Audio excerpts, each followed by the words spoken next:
কিন্তু ইবাদত করতে গিয়ে যখন আপনি সারা দিন গীবত করেছেন, চগলখড়ি করেছেন, হারাম বক্ষণ করেছেন, ওই ইবাদত কবুল হবে না। কিন্তু আল্লাহর ওয়াদা সত্য। আল্লাহ তো বলেছেন তোমরা আমাকে ডাকো, আমি ওই ডাকের সাড়া দিব। আমি তোমাদেরকে প্রতিশ্রুতি দিচ্ছি। আল্লাহ দিয়েছেন কিনা? দিয়েছেন। তো এটা তফসির, উদউনি আস্তাজিব লাকুম। আল্লাহকে দেওয়ার কথা বলেছেন। আপনি আল্লাহর কাছে চাইছেন, আপনি পাননি, কিন্তু আপনি একদিন সেটা পাবেন। কেন? আপনি কবরে পাবেন, আপনি হাসরে পাবেন, হয়তো কিয়ামতের ময়দানে পাবেন, কিন্তু সেটা আল্লাহর প্রতিশ্রুতিটা ভঙ্গ করবে না। আমরা ভঙ্গ করি, কিন্তু আল্লাহ ভঙ্গ করবে না। আমরা কেন পাই না?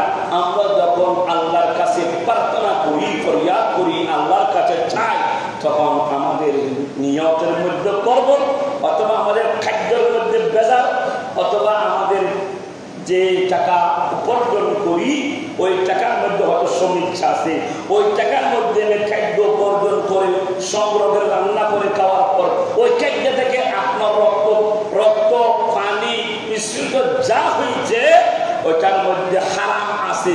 ওই হারাম জিনিসের মধ্যে যখন একত্রিত করে হালালের কাছে কথা আল্লাহর কাছে হালাল প্রার্থনা করবেন, ওইটা সহজে কবুল হবে। কেন? আগে আপনাকে কি করতে হবে?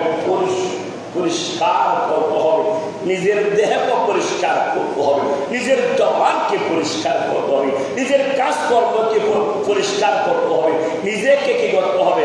আগে ক্লিয়ার হালাল এবং হারামকে পার্থক্য করতে হবে, এবং নিজের পরিবার পরিজনকে কে কোথায় কি করতেছে, আমার ছেলে যুবক হয়েছে কোনো গুণা করতেছে কিনা, আমার কোনো যুবক হয়েছে কোনো গুণার মধ্যে লিপ্ত আছে কিনা, আমি ইংলিশ সাইড দিয়েছি কোনো গোপনের মধ্যে, রাত্রের মধ্যে কোনো বিভিন্ন ধরনের অনিসলামিক ভিডিও দেখতেছি কিনা, আমার নষ্ট করতেছি কিনা, তার কারণে কোনো আমাকে কেমন দিলে তার ভাবের কারণে দাঁড় করাবে কিনা, আল্লাহ সবগুলো দেখাশুনো করতে হবে। যখন আপনি একটা পরিবারকে যখন দেখাশোনা করে ইবাদতের মরকজকে বানাতে পারবেন, নিজের আবাদের মস্তককে যখন পুরো শরীরকে যখন আপনি ইবাদতের একজন আল্লাহর বান্দা, আল্লাহ বলেন আমি জিন এবং ইনসানকে সৃষ্টি করেছি, ওয়া মা খালাকতুল জিন্না ওয়াল ইনসা ইল্লা লিয়াবুদুন।